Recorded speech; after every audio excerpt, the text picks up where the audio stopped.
Hello everyone, this is Dr. Vishal Trivedi from Department of Biosciences and Bioengineering, IIT Guwahati. So far what we have discussed about the basic structures and basic properties of the nucleic acids. So what we have discussed about how the nucleic acid is composed of the sugar, base and the phosphate groups. And within the base you have the purines and the pyrimidines, and purine is always making a pair with pyrimidine, whereas and they are always been present in definite compositions. The DNA strands are running in anti-parallel to each other. So if the first strand is running from the 5' to 3', the second strand is running from the 3' to 5'. And at the end, we have also discussed how you can be able to isolate the nucleic acid from the genomic DNA from the cell. And at the end, we have also discussed how you can be able to determine the concentration of the isolated DNA with the help of the absorbance at 260 nanometer or the colorimetric estimation with the help of the diflammine reagents. So in today's lecture, we are going to discuss about how you can be able to determine the quality of this DNA, right? So you have isolated the genomic DNA, right? Or you isolated a plasmid, or you isolated any DNA.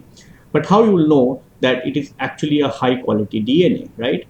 So if you want to do the quality assessment, you can actually have the quality of any biomolecule, whether it is DNA or protein or the RNA or other things. Quality lies in two aspects, right? Quality lies in one aspect, that is the purity of the molecule, so how pure it is, right?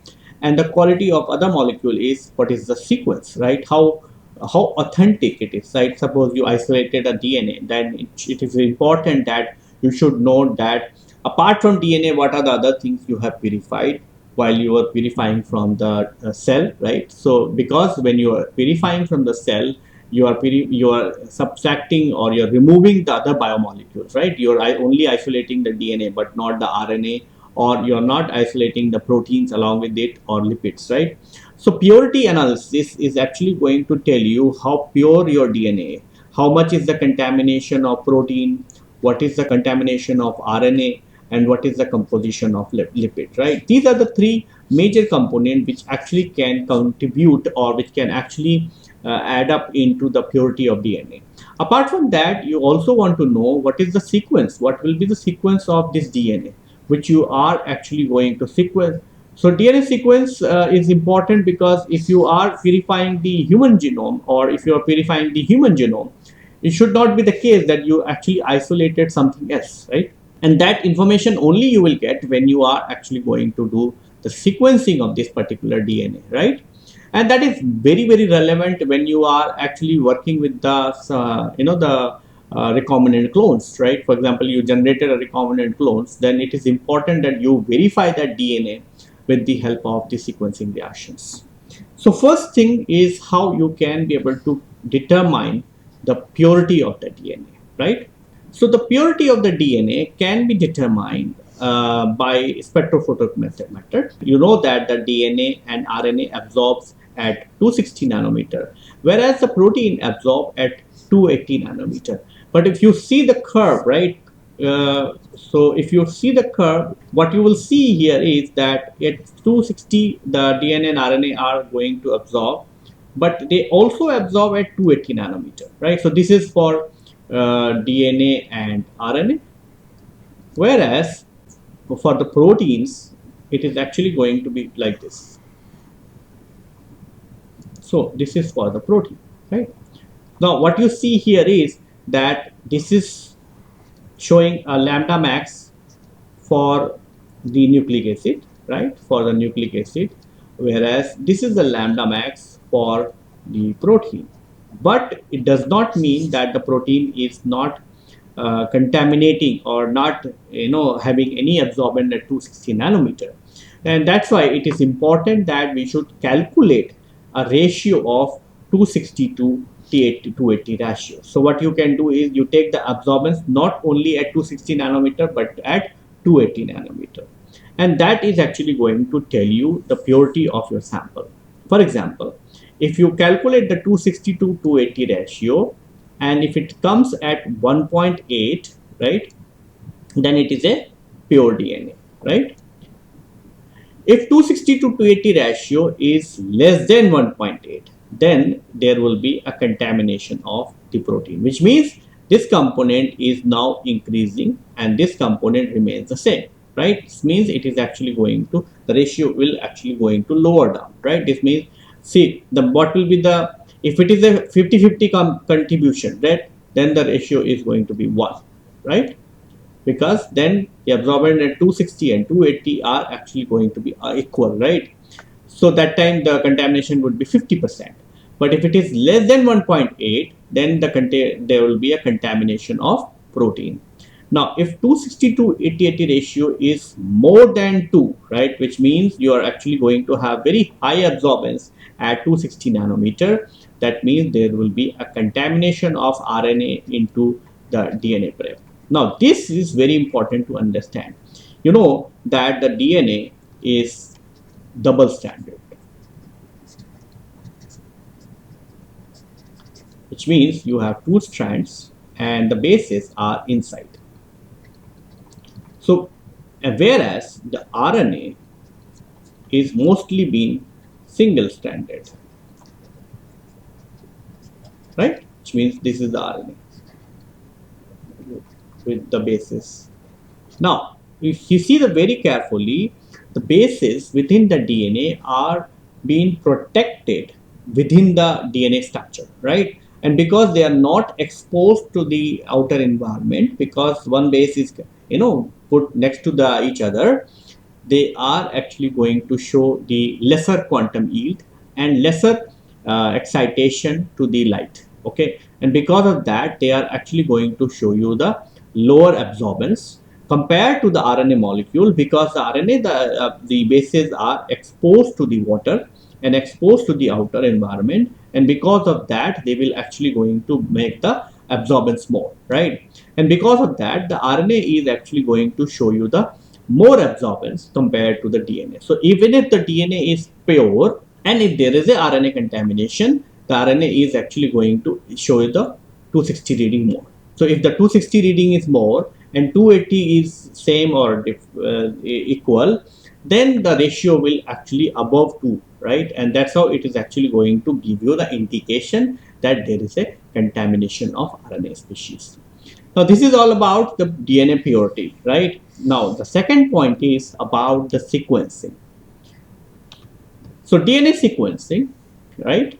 So, DNA sequencing, historically, there are two methods of DNA sequencing with a similar principle of breaking the DNA into the small fragment, followed by the separation and analyze them on a high resolution electrophoresis gel.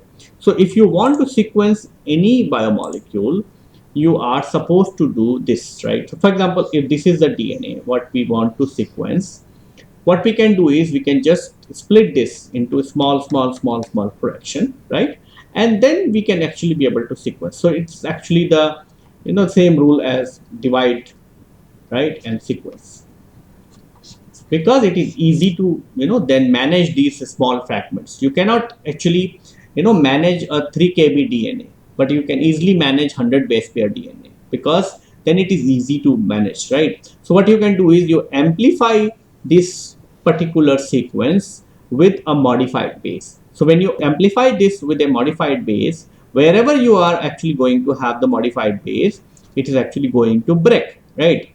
And that's how it is actually going to give you the small fragment, and you know where it is actually going to break. For example, if I take the modified base for A, it is going to break here, it is going to break and if I take the modified base like G, then it is going to break here, it is going to break here, and something like that. And then I can analyze these sizes of the DNA on a high resolution electrophoresis gel, and that's how it is actually going to give me the complete sequence. And if you follow this method where you are going to use the modified base, then this sequencing method is called as Sanger sequencing method. And for this sequencing method, the Sanger got the Nobel Prize. Okay. The other option is that you use the chemical reagents, right? You use the chemical reagents which are actually going to attack the bases. So you can have the reactions for A, you can have the reaction for T, you can have the reaction for G, you can have the reaction for C. So what will happen is it is going to break after A, T, G, C, like that. And that's how you can actually be able to separate these fragments, and that's how you are actually going to get the information about the sequencing. And if you use that method, then it is actually going to be called as Maxim-Gilbert method. So let's first discuss the Sanger sequencing method, and then we are actually going to discuss about the Maxim-Gilbert method. So the dideoxy chain termination method or the Sanger's method. This method is originally being developed by the Frederick Sanger in the year of 1977. In this method, a single stranded DNA is used as a template to synthesize the complementary copy with the help of a polymerase in the presence of the nucleotides.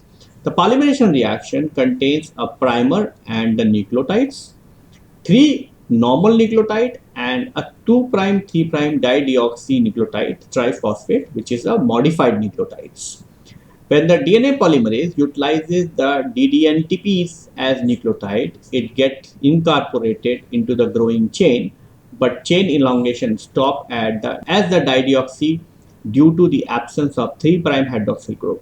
In the typical sequencing reaction, you are going to run the 4 different DTNPs are taken into the 4 separate reactions and analyzed on the high resolution polyacrylamide gels. The ratio of NTPs and DNTPs is adjusted so that the chain termination occurs at each position of the bases in the template. So when you do the dideoxy chain termination method, you can actually have this, right? So this, for example, this is the region which you want to sequence, right? So you are actually going to have the primer. So in the step 1, a primer is added and annealed to the 3' of the DNA helix, right, in a template. In the step 2, the radio labeled ATP is used to label the primer. So you are actually going to label the primer so that you know what will be the fragment. So you can actually be able to identify this fragment onto the autoradiograms. Then the step 3, the polymerase reaction is divided into the 4 reactions. So you can have the 4 reactions. You can have the A reaction, you can have G reaction, you can have C reaction, and you can have T reactions. So in the A reaction, what you have the ADD-ATP actually. So dideoxy ATP. In the G reaction, you're going to have DD-GTP. In the C reactions, you're going to have DD-CTP, right? And in the T reactions, you're going to have DD-TTP, right? This is what it is showing here. So you can have the A reactions, you can have the T reactions, you can have G reactions, you can have C reactions. And all the 4 reactions, you are actually going to be loaded onto the sequencing gel, and then you are actually going to analyze them with the help of the rate autoradiogram.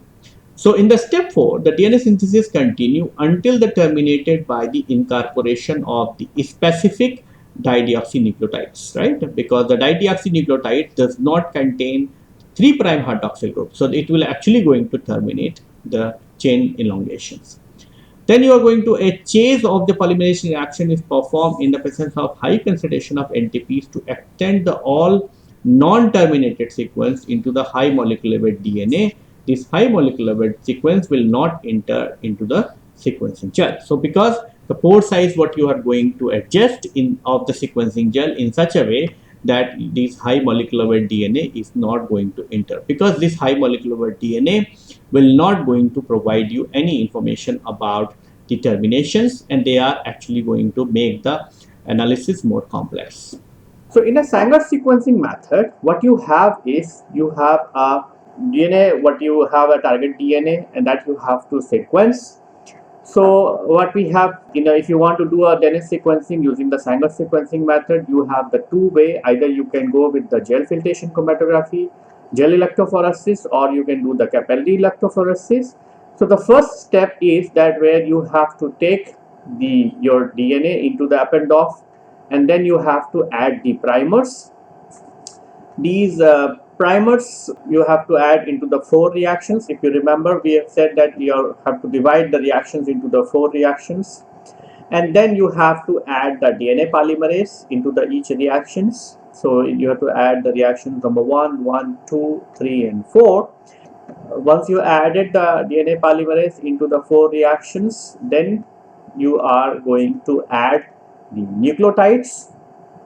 You have to add the all the four nucleotides like C, T, A, and G in all the four reactions.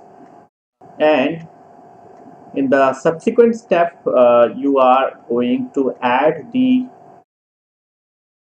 dideoxynucleotides. So as if you recall, you can have the four different reactions: A reactions, T reactions, C reaction, and the G reaction. And in all of these, you have added the dideoxynucleotide.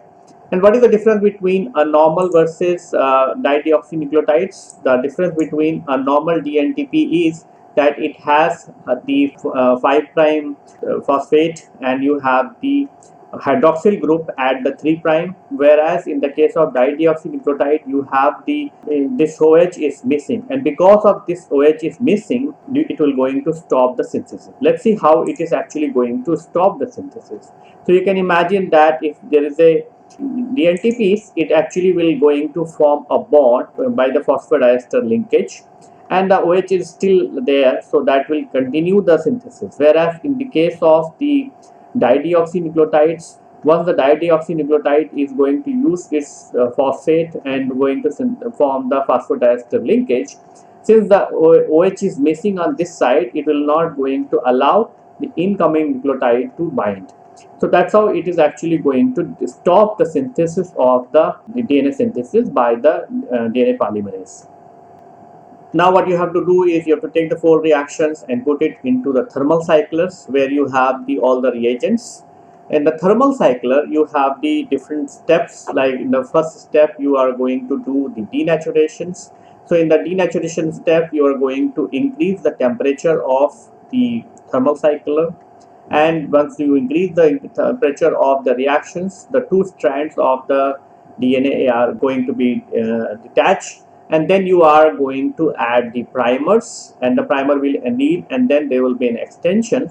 But what will happen is, if there will be a dideoxy NTPs, then it is actually going to terminate the reactions wherever the enzyme will find a dideoxy. So what you see here is that the termination is happening at every A. So if it is going to find the A, so it will going to give you the DNA of different reactions. Same is going to happen for the dideoxy T reactions. So in all the T, wherever you have the T, it is actually going to terminate the reactions.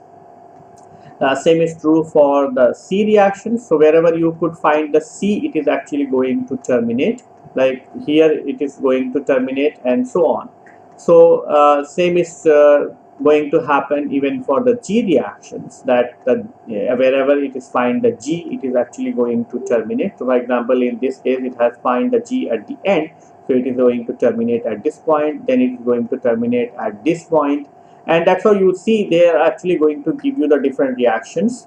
Now what you have to do is you have to take out these reactions from the thermal cyclers, and then you have to resolve these samples onto the gel electrophoresis. So you have to take all the four reactions and load it into the four different wells, and you know that the DNA is negatively charged, so it is actually going to resolve onto the gel electrophoresis.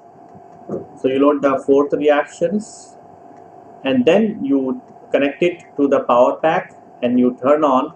So when you turn on, the DNA is going to run from the negative to positive, because the DNA is negatively charged, because the DNA is having a phosphate backbone, and that actually gives the negative charge to the DNA. So because of the negative charge, it goes towards the positive electrodes in the gel electrophoresis.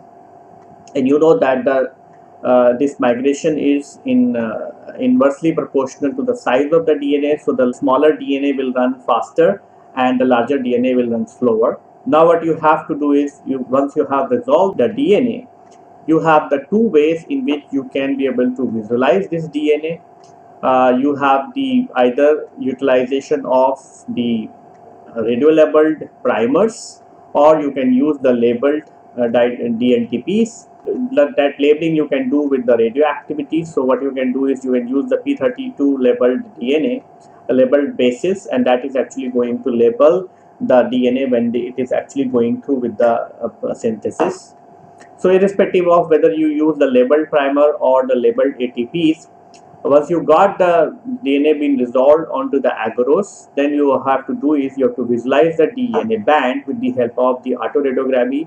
So what you have to do is you have to take this gel, you have to take the agarose gel and put it into the gel cassette, put the X-ray films, and then you close it and let it be exposed for overnight or 72 hours. During that period, the radioactivity what is present on the gel is going to expose the X-ray film, and that's how you are going to get the bands of the DNA. Now what, as we discussed before, you have to read it in the reverse orientation, which means you have to read it first this sequence, then this sequence, then this sequence, then this sequence, then this sequence, then this sequence, and that's how you are going to get the sequences from each band. And what you have is, this is your DNA sequence. So what you have to do is you have to take this sequence and then these sequences, and that is actually is going to be the DNA sequence what you are going to get from the Sanger circle. So this is all about the Sanger sequencing method what we have discussed. So after this, you are going to have the 4 reactions. You can have the A reactions, you can have T reactions, you can have G reactions, then you can have C reactions. So the way it goes, that you are actually going to have the A reactions, right? Then you can actually have the T reactions. So from the A, you are actually going to have the T, right? And from the T, you are going to have the T. So you are actually going to read from the bottom. Okay. So for example, you're going to have A, T, T, A, G, then you're going to have A, right? Then you're going to have C, then you're going to like that. So if you go like this, right, you go like this, then you're going like this, then you go like this. So you have to read in the reverse direction. So the smallest one you are going to put first, second last you're going to do like this, third one like this, fourth one, fifth one, sixth one, seventh one, eighth one, like that. Like you have to go from the bottom and you have to keep reading and keep putting the sequences like this, and ultimately you are going to get the sequence of the DNA. Now let's talk about the Maxim-Gilbert method. So the Maxim-Gilbert method actually relies on the chemistry part, right? So it is actually going to utilize the different types of reagents which are actually going to be base specific. So you can have the A reaction, G reaction, C reaction, T reaction, and so on. And that's how it is actually going to do the same thing what the Sanger has done with the help of the enzyme. But here you are actually using the different types of chemical reagents. So this method was discovered by the Maxim and Gilbert in the year of 1977, which is based on the chemical modification and the subsequent cleavage. In this method, a 3' or 5' radionucleotide DNA is treated with a base-specific chemical which randomly cleave the DNA at their specific target nucleotide. These fragments are analyzed on a high-resolution polyacrylamide gel and the autoradiogram is developed. The fragment with the terminal radiolabeled appear as a band in the gel. So the chemical reaction what are going to be performed in 2 steps. First, you are going to have the base specific reaction, and the second step you are going to have the cleavage reaction. So the base specific reactions, first you are going to have the base specific reaction. So different base specific reactions are used to modify the target nucleotide.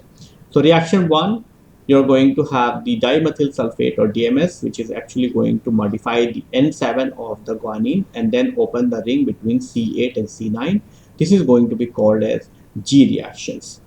Then in the reaction 2, you are going to use the formic acid and act on the purine nucleotide. So it is actually going to act on G and A by attacking onto the glycosidic bond.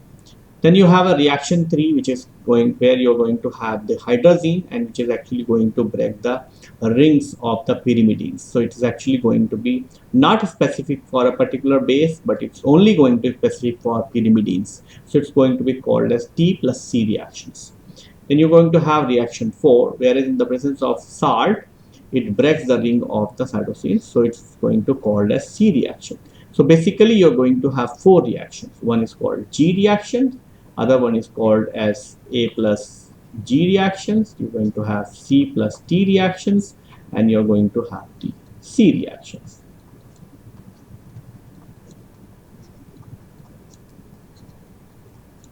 So you're going to take the radiolabeled DNA, you're going to add these reagents, and that's how you're going to have the G reactions, A plus G reactions, C plus T reaction, and C reactions. And then you're going to have the cleavage reactions. So after the base reactions, piperidine is added, which will replace the modified bases and catalyze the cleavage of phosphodiester bond next to the modified nucleus. So once you're done the reaction, after the G, after G and C, after C, it is going to be cleaved, and that's how you're going to have the fragments. So the fragment, so you're going to have the G reactions, G plus A reactions, C plus T reaction, and C reactions. So imagine that if this is the DNA sequence which you want to sequence. And here also exactly the same way. You have to go in the reverse direction. But remember that when you have the band between G and G plus A, then it is actually going to read as G. Okay, so it is, for example, here you have the two bands. One is in the G reaction, the other one is in the G plus A reaction. So it is not going to be read as A, it is actually going to be read as G. So from here, this is going to be read as G. Then you have this, so you actually will go in the reverse direction. So the fragment in J lane is read as G, whereas the fragment in the G plus A but absent in G is read as A. Similarly, fragment in C is read as C, whereas the fragment present in T plus C but absent in C is read as T. Okay, same is true for this C. Okay, if the two fragments are present in same distance, right, of same size, then it is actually going to read as C rather than T actually. But if the fragment is absent in C but it is present in T, then it is actually going to read as T. For example, this one. So this one, the fragment is absent in G but it is present in G plus A. So this is actually going to be read as A. Same is true here. For example, this is the T plus C. So this is actually going to be read as T. And that's how if you go from the reverse direction, you are actually going to be deduce the sequence at the end. And that is what it is actually going to be, the sequence of that particular DNA. So the way you are going to read this sequence is that you are actually going to read the lowest band, and then you are actually going to go to the higher bands. So this is all about the assessment of the DNA quality, right? So what we have discussed about the purity of the DNA, and we have also discussed about the DNA sequencing. While we were discussing about the purity of DNA, we took the help of the spectrophotometer, and when we were discussing about the DNA sequencing, we discussed about the Sanger's method, and we have also discussed about the Maxim-Gilbert method. So with this, I would like to conclude my lecture here. Thank you.